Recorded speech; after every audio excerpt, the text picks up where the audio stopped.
Hello, my name's Fiona Reynolds. I'm the Chief Medical Officer of Birmingham Women's and Children's. It's my honour today to introduce Professor Anne Green as a retired consultant from Birmingham Children's Hospital. Professor Green ran the Inherited Metabolic Diseases Lab and the Newborn Screening Laboratories at the Children's Hospital for over 2.5 decades. Anne has written a remarkable story, a true story, the story of Sheila Jones. Sheila was the first child in the world treated with dietary modifications for phenylketonuria, PKU for short. Welcome everyone. This is a podcast that we are talking about the book Sheila, Unlocking the Treatment for PKU, written by Anne Green. Anne is here today, so if you'd like to introduce yourself, Anne. Oh, hello there. Nice to be here. I'm Anne Green. I used to be a biochemist at the Children's Hospital in Birmingham, where I was head of department for many years.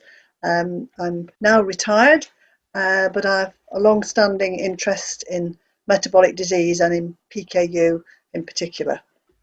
And I'm Tom Schumiak. I'm a 28-year-old with PKU. I was really interested to kind of find out a bit more about the Sheila Jones story, because you hear about it, but you don't really know the ins and outs or the whole journey, rather than just she's helped create the diet that we all live by in the PKU community. So I guess starting off, Anne, we'd kind of talk about what the book is about, in a sense, in a nutshell.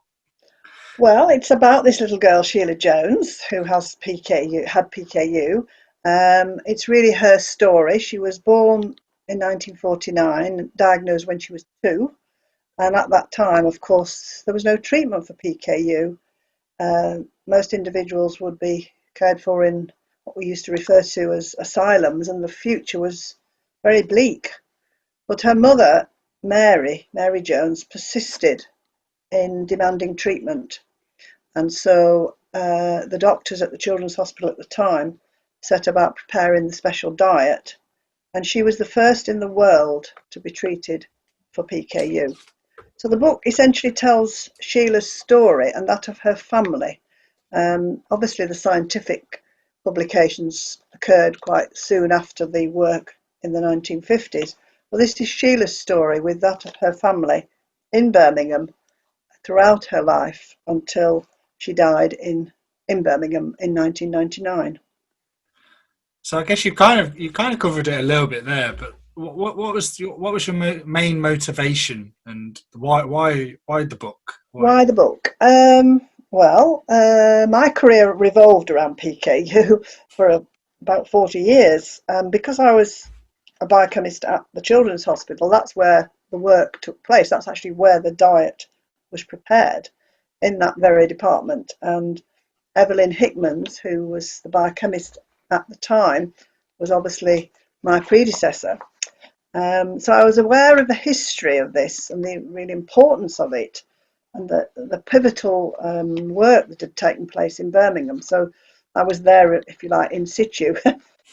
There was a lot of documentation. My predecessors and myself are hoarders, and so there was a lot of information that had been kept. And the older it got and the longer it was there, the more I realised, actually, this is really important stuff and it needs to be archived. So there was that aspect. And then I met Sheila. In 1987 when it was discovered that she was actually in what was referred to as a mental hospital on the outskirts of Birmingham. So it was being there as a biochemist, it was meeting Sheila, and then I was able to track down Sheila's family who live in Birmingham and speak with them. So all this came together, and I just thought this was a really important story to tell, not just the science that had already been published, but the whole story about the family, what had gone on, the difficulties the family had, and just really to tell the truth about Sheila's life. I guess trying to tell the more, like you said, more personal journey, rather than say the medical journey as such. Yeah, absolutely. Yeah, and if you read the book, you'll begin to appreciate the hardship and the difficulties. This was post-war Birmingham, so it was a very difficult time regardless, but post-war Birmingham, with all that was going on and the poor housing, the poverty, and having a child like this was really very difficult. And you said that obviously extensive research slash being surrounded by it at all times. Yeah. What it's probably a hard question, but in terms of what's the most interesting story, or what surprised you through the researching for the book? Oh gosh, lots of things. I think one of the things that really surprised me, and in a pleasing way, was when I went to Chelmsley Hospital, which is now Brooklands Hospital, which is a much smaller unit than what it was when Sheila first went there. It's not the large institution which it was. The fact that there were staff there who were there and knew Sheila, and when they started to tell me about their memories of Sheila and what went on, there were some wonderful stories about some of the activities they got up to, the fun that they had, and it made me feel that actually Sheila did have some good times with happy times and fun times, and that she was really cared for, particularly after her mother had died and was no longer visiting. Staff were her family, her carers, and well, more than her carers, they were her family. And the affection with which they spoke about her was, for me, very special. Because obviously it's that case of, like we're saying, seeing the person then before the diet, isn't it? And hearing the stories that are completely unrelated to PKU, but it's just about her as a personality and as a character. So what this it might be, winding the clocks back, but what was that first meeting like in 1987 with Sheila? It was very sad. Sheila was basically a case of untreated PKU, what would be described as severe learning disabilities. Sad to see her like that. She had no speech, and it was a real reminder of how far we'd come. There was I running a newborn screening programme for the West Midlands, picking up new cases like yourself, as newborn babies and going on diet from a very early age. And here was someone who had been unable to benefit from the diet. So it was a sad situation, really, to see her like that. But I guess that kind of brings us on to what I knew about her growing up. There's obviously the Sheila Jones Award and stuff at the ESPKU, and obviously the diet was implemented because of her. So what do you think her legacy is now in regards to in the PKU field? Well, the legacy is the dietary treatment and what ensued, which really was worldwide newborn screening. She showed, although sadly for her, it was all too late. She was 2 when it started, and although she had some short-term benefits, it really, at the end of the day, didn't really help her. That was partly because it was too late. It was partly because there were no products. When I go to the ESPKU now and see the commercial stalls and see all this stuff, and I think, wow, what Sheila had was a disgusting mixture coming through a coal, really, column, which she had to have as her protein substitute. There were no additional foods, low protein foods whatsoever, other than just natural, fruit and vegetables. And no information, no support, no help. So it's not surprising that, after the age of 6, she really couldn't continue the diet.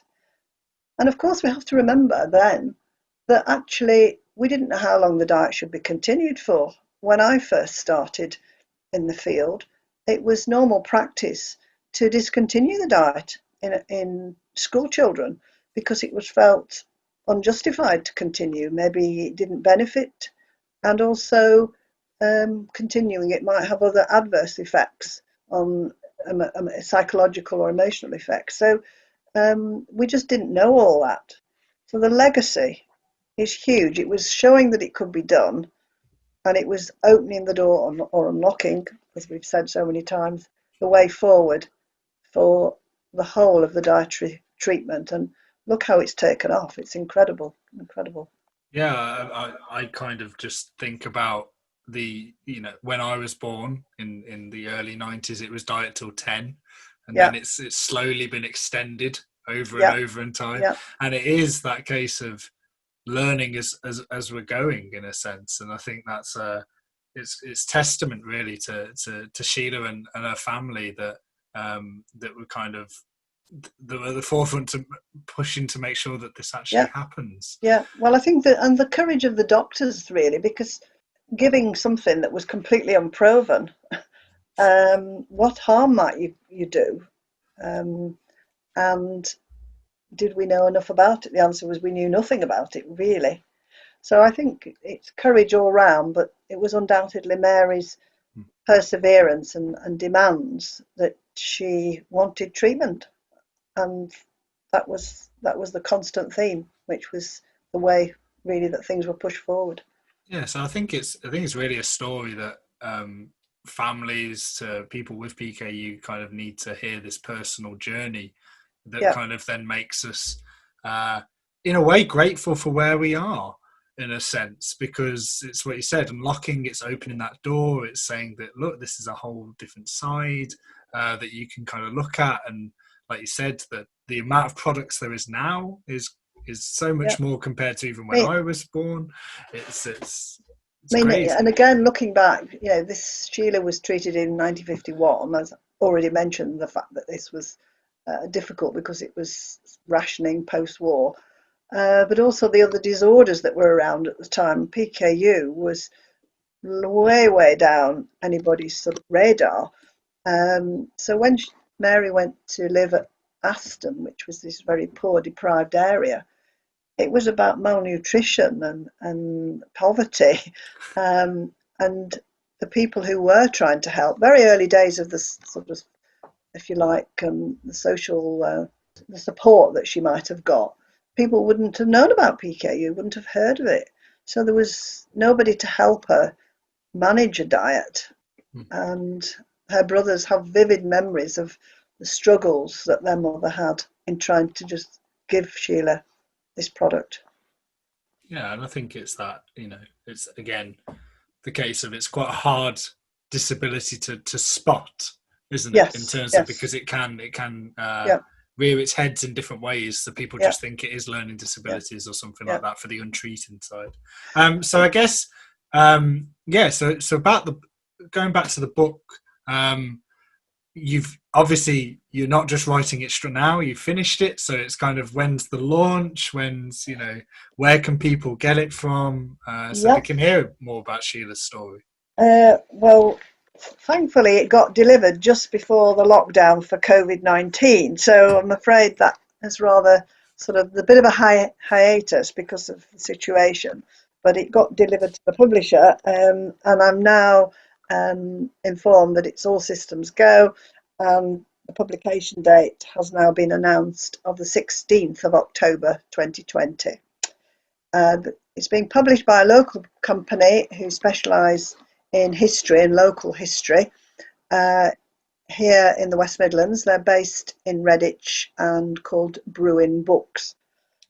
The price will be £12.95, and all proceeds from the book will go to the Children's Hospital charity. Bruin have their own website, so there will be a possibility of ordering direct from Bruin. I'm sure it will be on Amazon, and I'm sure the Children's Hospital will also have a process as well. A bit nearer the time, probably in a couple of months, I would imagine that there'll be some information about the ordering process, which the ESPKU and the NSPKU might be the best place to provide this information. Yeah. So fingers crossed, nothing further happens, and it will be on the bookshelves by the 16th of October. Obviously, I was hoping for a few personal launch events, and so to meet a few people, and I'm hoping that might still be possible, but it's too early to plan.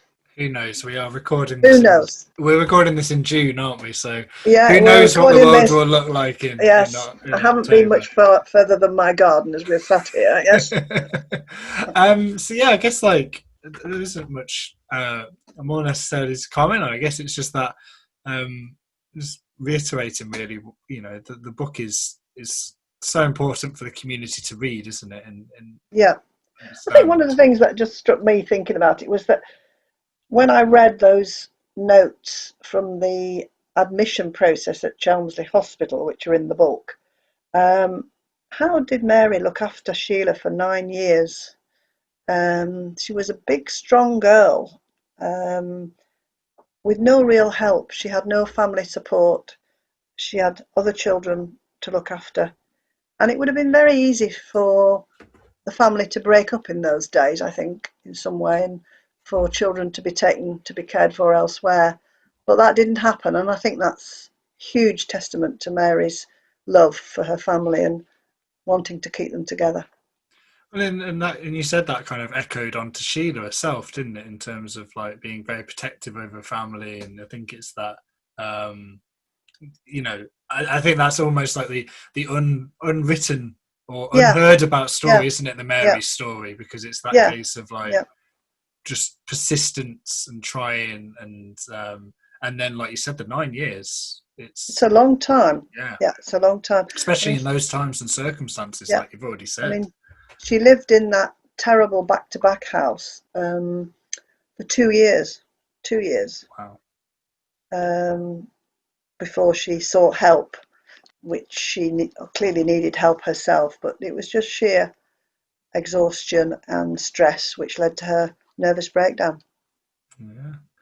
Well, like we said, we'll have the information up on screen and that sort of stuff with regards to the book. At least you got it in before the lockdown, so then it's all in the publisher's hands now. Yep. And I think it's it's what I said. I've heard the story, or I've heard parts of the story, but that's the more look what it's done for the PKU community. But it's really nice to hear about the people behind it rather than just this is what they've done for you in like a selfish capacity. It's like this is what they were going through, and it's quite hard to fathom at some points what the circumstances must have been like. And I think it's echoing sentiment of like gratefulness for the diet to exist now for us, but appreciating what they had to go through for that to happen. I think the effect on the family was significant, the whole family, because it clearly affected Sheila's brothers in terms of the attention that they could have from Mary, because she was so consumed by looking after Sheila. And they never really had a sister. That's the sadness, that Sheila had to be cared for elsewhere. It was just not possible to continue. Well, thank you for your time then, Anne. Thank you. And hopefully you'll see further places than just your garden eventually. I'm looking forward to it. And have a great rest of the day. And thank you everybody for joining us and learning a bit more about the Sheila book that's going to be coming out in October. So, all right then, thank you everyone. Thank you.